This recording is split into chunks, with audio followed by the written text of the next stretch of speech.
Hey, Crime Salad listeners, welcome back to another episode of Crime Salad. I'm your host, Ashley, and with me always is my partner in crime, Ricky. Hello. Hey there. We have 4 lovely patrons to shout out. Ricky, Nicole, Laura, and Kara. Woo! Thank you guys. You guys are awesome.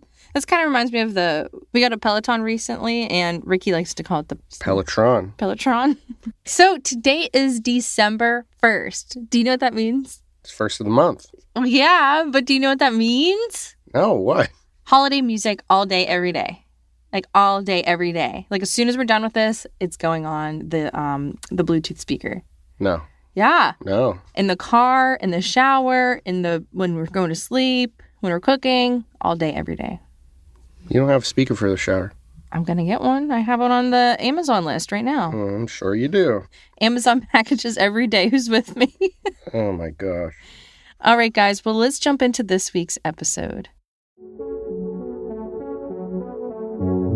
When 29-year-old Jacob Millison went missing, his family was adamant that he was fine. They were so calm and assured in their testimonies that the police in Gunnison, Colorado, closed their investigation into his disappearance after just one interview. But Jake's friends knew there had to be more to the story and pushed for years to get justice for Jake. This story is one full of sibling rivalry, family greed, and the fight for answers from friends who loved Jake more than his own family.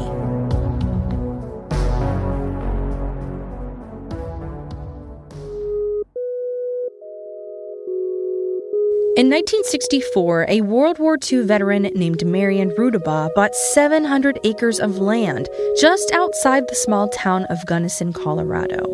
The town sits along the western slope of the Rocky Mountains in a valley, making it one of the coldest places in the United States during the winters.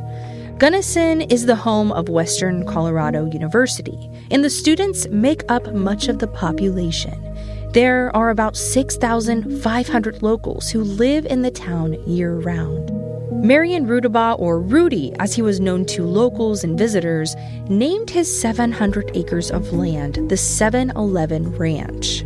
On the ranch, he set up cabins for people to rent, had campsites, and led horseback riding trips. But primarily, the ranch was used for hunting, and Rudy hosted hunting parties throughout the year. Rudy's whole life was dedicated to the ranch and the business he had built from it. It was something he loved doing and was always willing to put in the effort to keep it running. Rudy had always been a hard worker. People in town called him a tough little turd, a description he earned from the year he spent as a frogman in World War II. A woman by the name of Jacob Millison moved to Gunnison in the mid-'80s from Ohio. At the time, she was married to Ray Millison, and they had 2 children, Jacob, who was about 6, and Stephanie, who was a year older at 7. Deborah had visited Gunnison when she was a child and loved it, and dreamed of returning to run her own ranch. To help achieve this dream, Deborah started working for Rudy at the 711 Ranch. For years, the Millisons were happy in Gunnison. But by 1992, things had grown too difficult in her marriage, and Deborah and Ray filed for divorce. As a result of the separation, Ray moved to New Mexico, but kept in touch with his kids who remained living with their mother. Deborah had worked closely with Rudy over the years she had worked there, becoming his go-to person for any trouble at the ranch. After her divorce, their relationship changed from professional to romantic, and Deborah married Rudy in 1993. Rudy was nearly 25 years older than her, but that didn't matter to Deb. After their marriage, Deborah began living on the ranch with Stephanie and Jake, her kids, both now in their early teens. Deborah had been homeschooling them, partially so that they could dedicate more time to helping running the ranch. The kids didn't mind this much. They loved the ranch, and they were fond of Rudy. Life on the ranch was hardly normal. For example, when Jake and Stephanie were little, Rudy and Deborah bought an African lion cub that they kept chained in the horse corral on the property. They would feed it roadkill and let it play in the area. Neighbors didn't like this though, because the cub would scare their livestock and make loud noises. Well, one day, someone drove past the ranch and shot the cub, killing it. Over time, as Rudy got older, Jake was expected to pick up the slack on the farm, often being the only one who was able to complete the necessary tasks to keep the ranch running. This was hard on Jake, but he loved the ranch and felt compelled to help his family. As a teenager, Jake was finally allowed to attend public school for the first time. Having spent much of his life on the ranch, Jake struggled at first to adapt. In fact, early on, he got in trouble for bringing a rifle to school in the back of his pickup truck. Jake wasn't violent at all. He just didn't know you weren't supposed to bring guns to school, and he was used to having the rifle around for his work on the ranch. Jake had also spent most of his life with just his family, but being in a public high school allowed him the chance to finally make new friends. Though he was a quiet kid, Jake was excited for the chance to make friends, and he quickly did. He had a close circle of friends, most of which were other boys in town.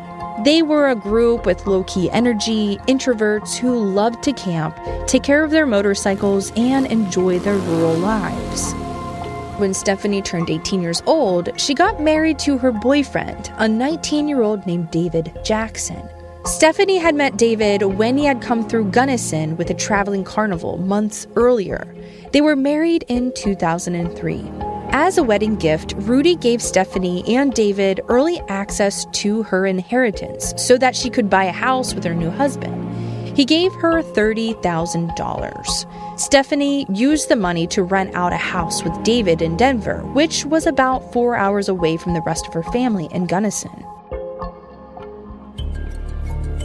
After high school with Stephanie living in Denver, Jake decided to stay on the ranch, even though most of his friends had moved out to apartments to live on their own.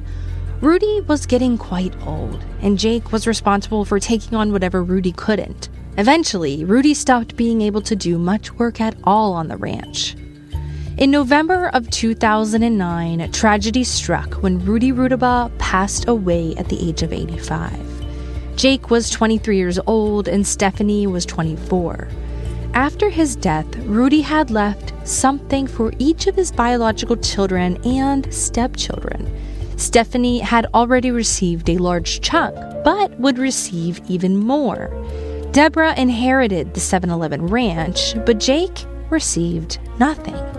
Surprisingly, he was okay with that. Jake assumed that he would eventually inherit the ranch and share it with one of Rudy's sons from his first marriage who lived in Texas. Jake knew that the property would be worth millions and was confident that he would be set for life if he got the ranch in the end. With Rudy gone, the full care of the ranch fell to Jake, a task that was nearly impossible. So much of the ranch needed to be fixed. The technology needed to care for the animals and the plants was outdated or missing altogether.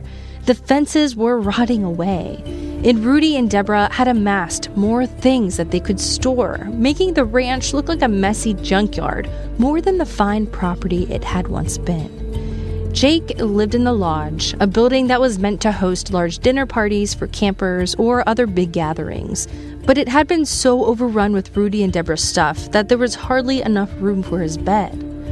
With just Jake to care for so much and a worsening drought in the Colorado area, money grew tight for the Rudabaughs. They sold off livestock and stopped hosting as many hunting trips in order to focus on caring for the property. Despite all of his hard labor, Jake wasn't receiving any paychecks for his work. Nevertheless, he continued to give his all to the ranch, operating on the assumption that it would all one day pay off when he finally inherited it. Because he wasn't getting paid, Jake had to find other means to get money and to have some financial independence from his family. On top of his back-breaking labor at the 7-Eleven ranch, Jake spent his spare time cutting and selling firewood, working for landscaping companies, looking into starting his own chimney sweep business, and was even selling marijuana to college students in the area.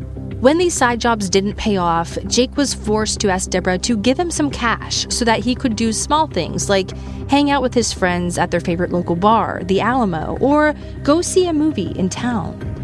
One summer, Jake worked on a fishing boat in Alaska and made $15,000. But when he returned, his mother demanded that he give her that money so that she could put it into keeping the ranch afloat. Their issues with money made Deb and Jake's relationship grow strained. Jake began to resent the ranch, but he was unable to walk away from it. He felt obligated to his family and didn't want to give up the possibility of a big payout once he inherited it. Additionally, after Rudy's death, Deborah took the loss hard and fell into a deep depression. Her depression, tensions with money, and the increasing likelihood that the ranch Rudy had worked so hard on for 50 years could fail was taking a toll on the entire family. 3 years later, in 2012, David and Stephanie Jackson, Deborah's oldest daughter and son-in-law, decided to move back home to Gunnison to be closer to her family. In the near decade that they had been married, they had a young boy together, and Stephanie wanted to raise her son in the country like she had been. Stephanie, a skilled horsewoman, went back to working on the ranch by providing horseback rides for tourists and locals, and David started working at Gunnison Vintage Auto. Jake was less than thrilled to have his sister back home. The siblings had never gotten along very well. But after their return to Gunnison, things grew even worse. Jake was concerned that Stephanie had only returned to take the ranch from him. The ranch he believed was his rightful inheritance, given all that he had put in over the years. Because of this rift, Jake and Stephanie largely kept away from each other as much as possible while living at the ranch together. The same couldn't have been said about David, though, Stephanie's husband. Jake especially didn't get along with David. He found him to be arrogant, annoying, and secretly, Jake thought that David was potentially violent. He would joke with his friends that he considered keeping a gun nearby at all times, just in case David would ever attack him. Despite the tension growing in the family now that Stephanie had moved home, everyone was committed to keeping the ranch afloat. Deborah, still struggling with depression, put even more pressure on Jake to work harder for the ranch. Even though he was dedicating all of his time to it, she would even complain that anything that went wrong on the ranch was Jake's fault. She would blame him for not working hard enough or well enough to keep things running smoothly. Stephanie, David, and Jake were also at odds over who was actually in charge, who worked hard, and the big question of who would eventually take over. Jake felt sure that he had a stronger stake in inheriting the ranch because he had worked there nearly his whole life, and Stephanie had already gotten her inheritance from Rudy, the money for her house. In January 2013, tensions reached an all-time high in the family when David brandished a gun at Jake during an argument after Jake had blocked David's car in while he was plowing snow. Jake threatened to file a restraining order against his brother-in-law, but he never followed through. Deborah, though, had had enough of the hostility between her children. She declared that Stephanie and David couldn't be on the ranch at the same time as Jake, forcing them to move out to an apartment in town. After being forced to move, Stephanie was furious, saying that Jake was controlling her mother's life. By May of 2015, Jake was 29 years old and still living at home. He spent most nights going to his favorite bar with friends where he would only ever order a Coca-Cola. Jake had developed a solid routine that he stuck to. He'd work on the ranch, drive into town to spend a few hours at the gym working on jitsu, then headed to the Alamo to have a drink or play pool with friends. He'd order the same drink, sit on the same stool, and hang out with the same close-knit group of friends night after night. Jake's friends always could rely on him and were proud of his improvements he'd made to better his life. After starting to practice jiu-jitsu at a local gym, Jake had started to focus more on improving all aspects of his life. He was eating healthy, trying to drink more water, and was committed to cleaning up the ranch. Stephanie and Deborah, on the other hand, were growing more and more angry towards Jake. Stephanie continued to tell her mother that Jake was controlling her, and Deborah was growing fed up with what she perceived as Jake neglecting his responsibilities. By mid-May 2013, Stephanie was telling her friends that she thought things were going to change, claiming that her mom was going to take back control and kick Jake out of his home on the ranch. On May 15, 2015, after a long day working at the 7-Eleven ranch, Jake went to a movie with his friends, something that they did often. While there, they made plans to hang out the following day.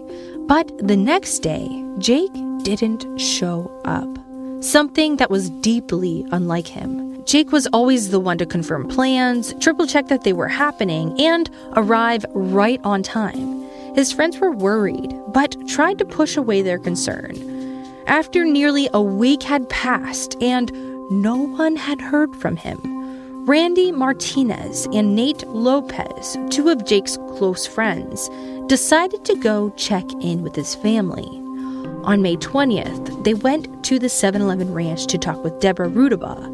As they drove up to the main house, they saw Jake's truck and motorcycle parked in the driveway, and Jake's dog, Elmo, was running around outside, but there was no sign of their friend. Deborah answered the door and told Randy and Nate that Jake had left for Reno, Nevada for a mixed martial arts competition. She told them that he wasn't responding to their texts because he had dropped his phone in the water and had forgotten it in a bag of rice used to dry it out before he had left. Randy and Nate weren't buying this, though. Jake's MMA partners at the Jitsu gym told them that they didn't know of any trips to Reno and that Jake was currently taking a break from training because of a small injury. A few more days passed, and there was still no word from Jake. His friends would call the ranch, but Deborah kept reassuring them that she'd let them know when he would be back. But for Randy and Nate, they knew that something was off, and they didn't want to wait any longer if their friend was in trouble. They filed a missing persons report with the Gunnison County Sheriff's Office.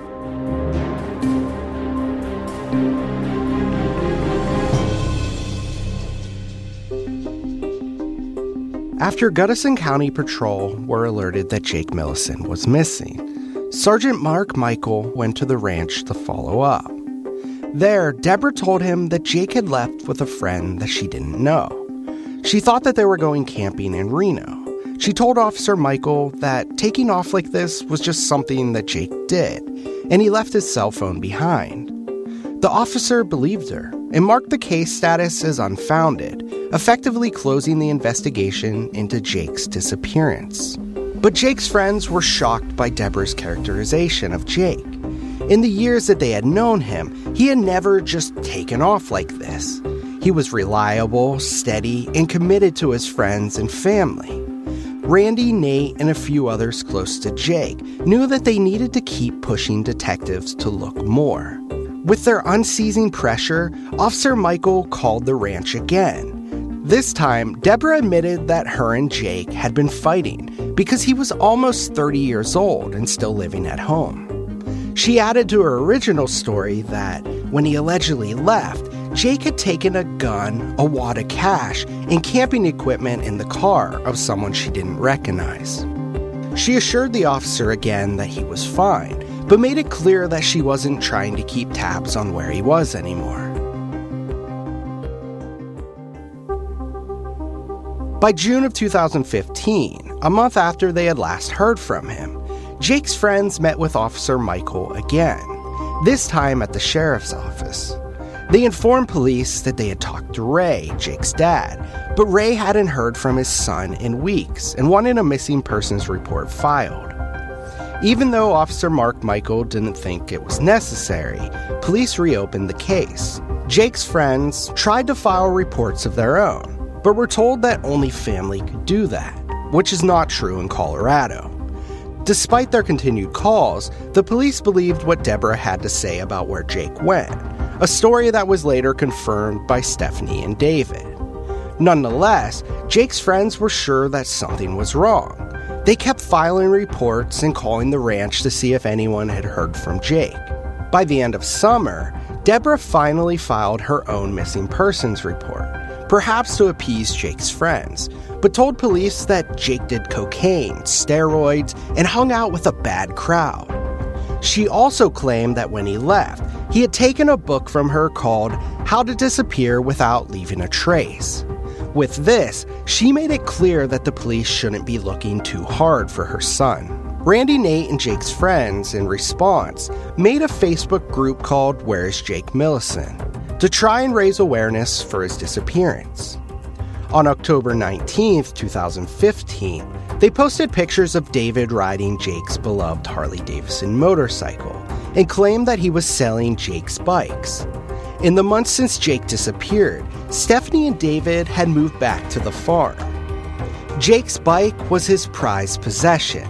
He wouldn't even let his friends touch it, let alone his brother-in-law, who he didn't get along with. The tips and pictures from the Facebook group were shared with police.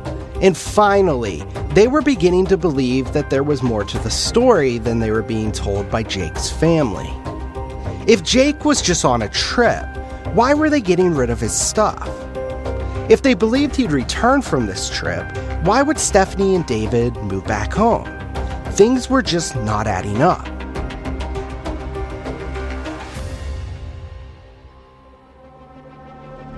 Weeks turned to months, and no one had heard from Jake.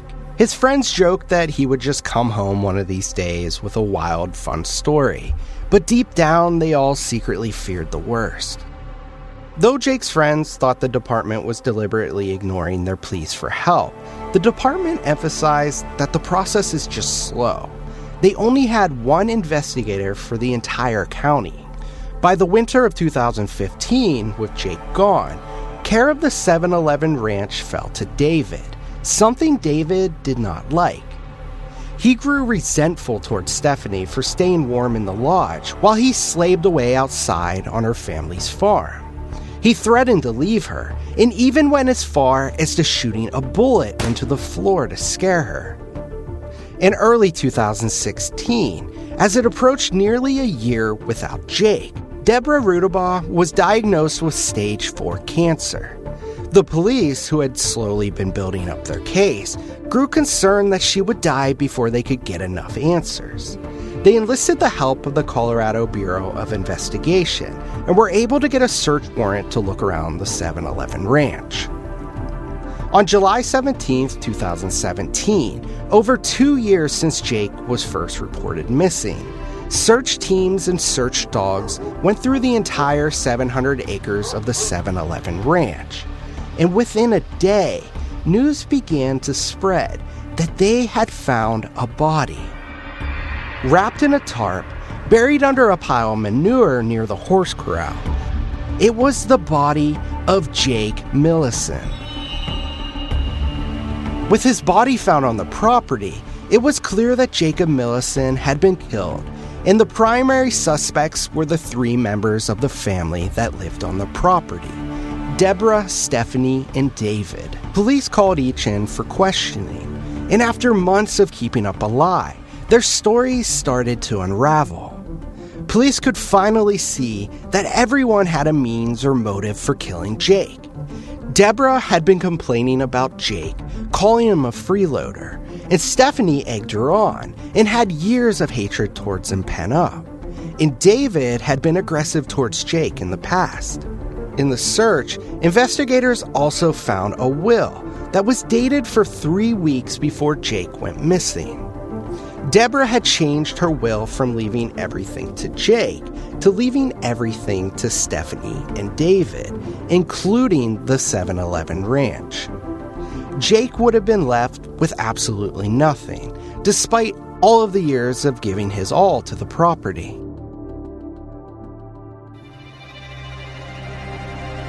With the news of her updated will coming to light, Deborah felt concerned and was ready to confess what had happened to her only son, Jake. Deborah told police that on the night of the 15th, she had come home from working at a nursing home and was beyond exhausted. She had asked Jake to do an errand for her, but when she saw that he had only done half before leaving to go to a movie with his friends, she couldn't handle it anymore. After Jake had gotten back home and fallen asleep, Deborah went into his room and shot him in the head as he slept in the early hours of May 16, 2015. Deborah claimed that after murdering her son, she used Yankee ingenuity to move his body, using tow straps, a winch, a tarp, and an ATV. She was adamant that Stephanie and David knew nothing. After hearing her confession, police doubted that Deborah could have moved his body on her own. Suffering from late-stage cancer, she was very petite, weighing less than 100 pounds. But Jake weighed 180 to 190 pounds. How could she have rolled a body more than double her weight off a bed and then dragged it outside to bury it? Furthermore, she had gallbladder surgery just days before the murder. She had been ordered to not lift anything heavier than 5 pounds or she would rip her stitches out. Her doctor's appointment days later confirmed that her stitches were perfectly fine. Police knew that there was more to the story and decided to interview Stephanie and David, the two who had the most to gain from Jake's death. The couple denied any knowledge of the murder, but a polygraph test showed that that was a lie. Stephanie's cell phone records showed a text at 3:17 a.m. on May 15th that said, "It's time to play." It was deleted 6 minutes later. Later that day, she posted on Facebook, "Have you ever been woken up with such awesome news that you wanted to run outside screaming?" While she maintained that she knew nothing until a couple months ago, Stephanie's texts and posts suggested that she knew for much longer than that. Jake's friends also suggested that Deb, no matter how mad she was at her son, would never have killed him. She was his mother and didn't have a strong enough motive to. But Stephanie did. With Jake dead, she would be the sole inheritor of the ranch. Surprisingly, Jake Jackson seemed to agree and implicated his wife in the murder. He told police that after everything, he had a strong feeling that it could have been her.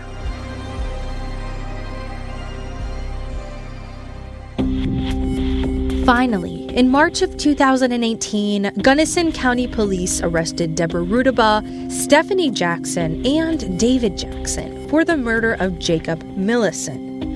Though they believed they weren't getting the full story, Deborah was adamant that she was the one who pulled the trigger, killing Jake. Police then assumed that Stephanie and David had helped her hide his body.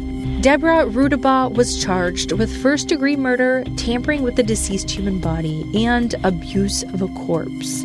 Stephanie and David Jackson were charged with accessory to first-degree murder and abuse of a corpse. After months of back and forth with prosecutors, Deborah pleaded guilty to second-degree murder for Jake's death. She was sentenced to 40 years in prison, which began on May 13, 2019. Nearly 4 years to the day that Jake died. But after spending only a few months in prison, Deborah succumbed to her cancer and died at the age of 70 while in custody. Seeing her mother's fate, Stephanie and then David both ended up pleading guilty to charges. David was given 10 years in prison for his role in Jake's murder, while Stephanie was given the max sentence of 24 years in prison for a single count of tampering with the deceased human body. David is eligible for parole in 2023, while Stephanie is eligible in 2029. In the years that they search for their friend, Randy and Nate and others now have the answers as to what happened to him. They were grateful that justice had been served, but yet, in addition to the devastating loss of Jake, they were frustrated with the way that Deborah, Stephanie, and David had mischaracterized Jake. His mom had called him a violent drug addict. His sister said that he was worthless, lazy, a waste of space. But for Jake's friends, this couldn't have been farther from the truth. Those who really knew Jake loved Jake, knew that he was loyal, kind, and dedicated. He was a man working hard for a brighter future, trying to better himself, and cared deeply for those around him. He only wanted what he thought was rightfully something he deserved. He was the victim of a greedy family who wanted to take away all that he had worked for. It's often said that friends are the family we choose, and it's cases like this that echo that sentiment. It's the diligent hard work of Jake's friends that helped to make sure that he wasn't forgotten about or lost.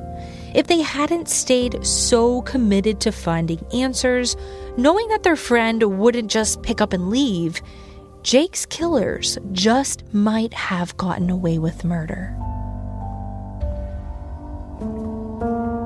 Thank you all so much for listening to this week's episode. We will see you next week. Crime Salad is a Weird Salad production. Are you kidding me? That was perfect.